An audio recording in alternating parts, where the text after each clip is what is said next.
in Jinja. But before we are going to Jinja, the students said, we are not ready to go to Jinja. We shall suffer from jiggers. We shall find poor people. When they reached, they finally agreed to reach Jinja. They didn't want to leave Jinja. They were so happy. They said, we didn't know this is a beautiful what? City. Honorable Migereko is here. They didn't want to leave the city. Come back to the next year. We said, this time round we are going to Soroti. They said, Soroti, we only see poor people, Marwa, Date. I said, you don't know Soroti. I forced them, we went to Soroti. When they reached Soroti, they didn't want to what? To come back. The next time we are going to Lira, they resisted. Recently, we are just from what? Arua. Are we together? So the capacity is being built through expanded what? Skilling. Where it's not teacher-centered, lecturer-centered. It is community-engaged, student what? Centered. We teach and examine these students by them reaching the site. I give you the theory, you go and sit with the community that you are despising. By the time you come back, you are very positive. Before I leave, you know we travel because of what we have heard and seen. Our media, like Honorable Tumwebaze said, our media is awash with negative images. You know that song of Black Eyed Peas, Where is the Love? You know that song of Bob Marley, where he says, crazy bald-headed men, they should run away. They give us wrong education to change our minds and think negative about what? Ourselves. So, back to media. Filmmaking, music, Chameleon needs to be warned. Those negative videos where they show poor people, they make people not want to go to Karamoja. The Nigerians show you something very good. Nowadays, in clubs, we are only wanting what? Nigerian. Because the video is very what? Nice. The movies, we all want to reach Hollywood because the movies are very what? Good. So, in this digital, let's incorporate UCC. Ministry of what? ICT and National what? Development. Right. Let's incorporate gender. Let's incorporate Ministry of what? Education. So that what people see on the digital platform is positive. So that they want to visit. Our students want to visit. When they get into the field there, they tell their people and they all want what? To visit. Are you aware that these days, every weekend, the youth, the young corporates are always in Jinja? And they don't advertise on traditional media because of positivity that has come through digital. So we are ready, but the readiness is a bit still low. We need to change the mindset to up the game. Okay. Thank you so much. Thank you so much. I like the moderated wordings. Ready, but the readiness is somewhere. Thank you so much. Let's clap for him. All right, we are coming to the end, and Paul, my last question to you is: we know you are supporting community initiatives, and as development partners or as an NGO, it has been reported time and again that the NGOs creates a dependency syndrome. You create a community that should always rely on the support of the NGO year in, year out. To what extent are we building a community that is self-reliant, that can stay on their own? We have given them the knowledge, and we want them to come and invest and tap into the opportunities that tourism brings. Quickly, please. Thank you very much. An interesting one. I think, let's not forget I think the purpose for this is really rethinking tourism. And that's a big challenge for NGOs. And that's why in my opening remarks, I did mention that it is important that development partners, NGOs, whatever, are seen as strategic allies to the goals and the development priorities of a country.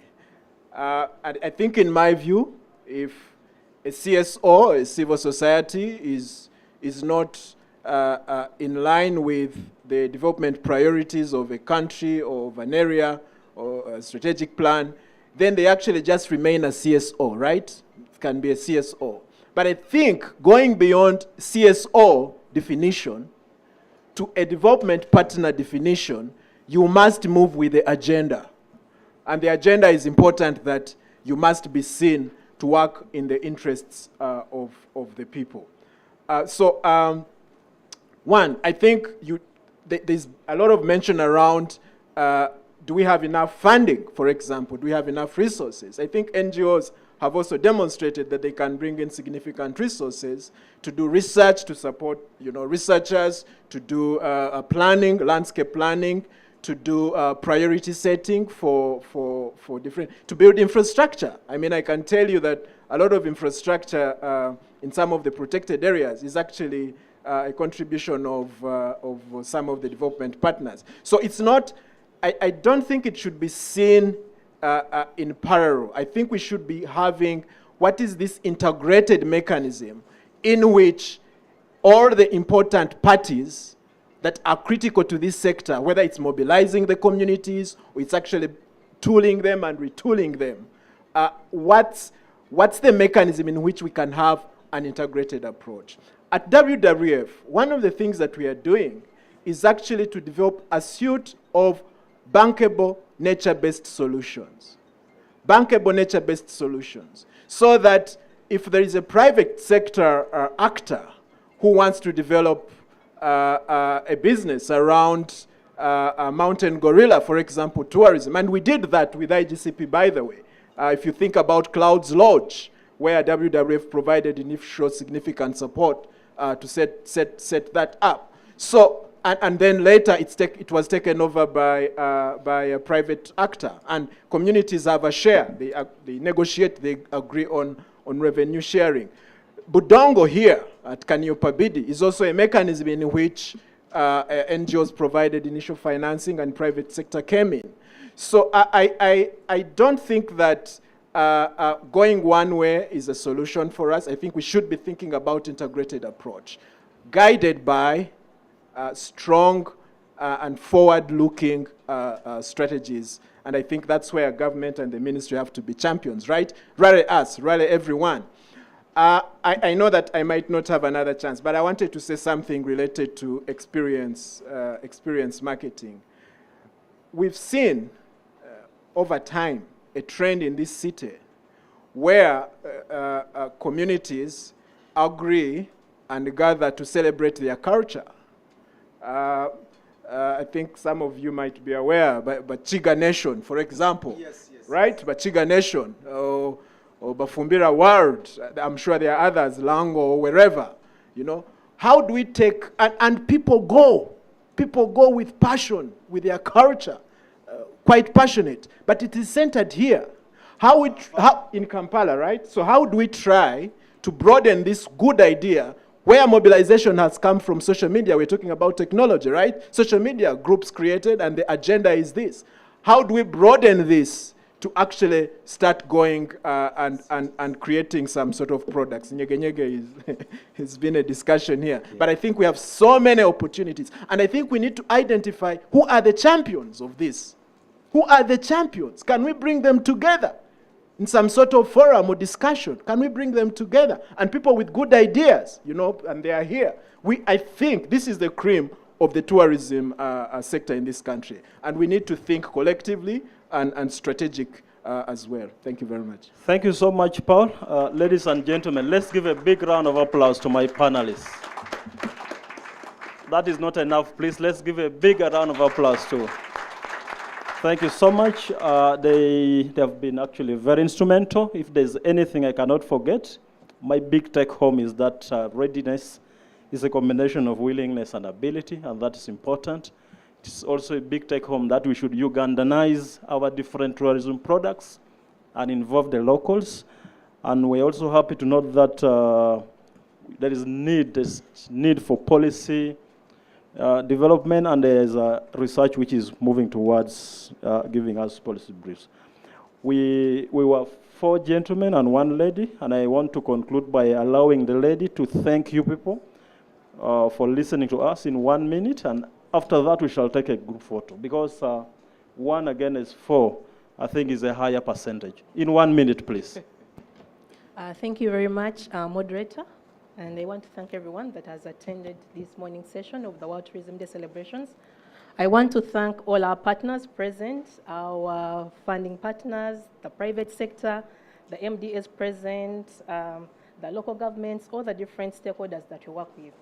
There are two stakeholder categories that I want to talk about in closing, that as we rethink tourism, we want to be more intentional about how we partner with you to promote our country's tourism. One category is that of the bankers, and I'm glad there is representation from the Bankers Association. Everywhere we've gone in the Western world, one of the things that we have learned is that travel is a culture in the Western world. Even in Kenya, all Kenyans travel around their country over the weekends, on holidays. And as the tourism board, we believe that for us to be able to inculcate the culture of travel amongst Ugandans traveling within Uganda, not to go to Dubai, is if we work very closely with our bankers. Our bankers, have you thought about developing products that are customized to tourism promotion? How about if you developed savings accounts for Ugandans so that they can save as individuals or as families or as groups for that dream trip that they want to go for? It is one of the areas that as we close, we want the bankers to look into. For someone to enjoy experiences, it's important that you have the funding. I have seen that we don't have that as a culture, and we need partners like the bankers to introduce such things that enable people to save for experiences as they want to travel. The other category is that of the media houses. A lot has been said about positive reporting. We cannot underscore the importance of positive reporting. It will not matter how aggressively for us as the UTB and the other partners aggressively try to promote Uganda, for as long as we don't report positively about Uganda. We are wasting time. I can give an example about the recent Ebola. I don't want to call it outbreak because it is still at infant stage. But when you look at all the reporting, I'll quote verbatim from Bukede.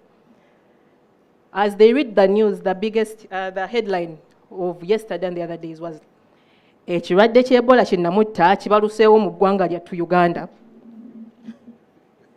I mean,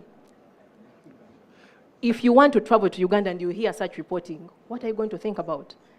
Why don't we focus more on the strategies that we put in place to mitigate that outbreak? So that as you report about Ebola, you spend 95% of the time talking about the mitigation and strategies that have been put in place to combat and manage the disease.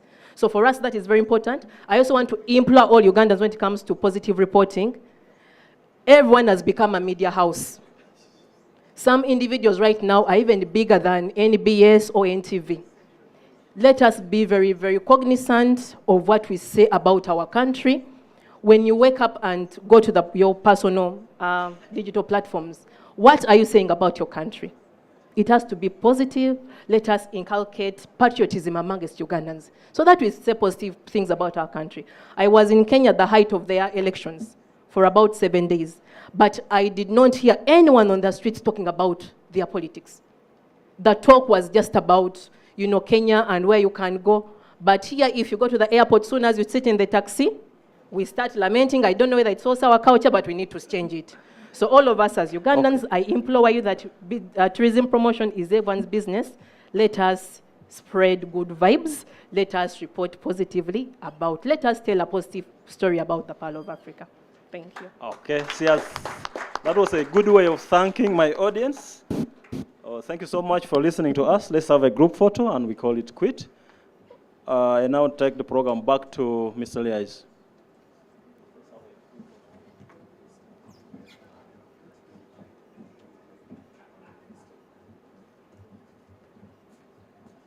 Thank you so much. I just wanted to request our distinguished guests to join us, Honorable Minister, if you can. And after we've taken their photo, I think we'll have an official photo of the Honorable Minister along with our Permanent Secretary and Chairman of the Board. Thank you. Yes. Yes. Honorable, we invite you to come to the podium, and we have that discussion.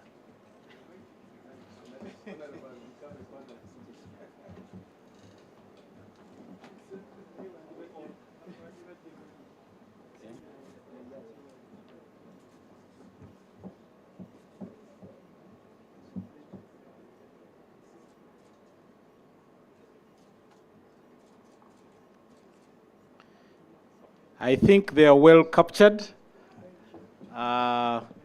Thank you once again, ladies and gentlemen. You've been a very attentive but also very engaging audience. We want to thank once again the panelists.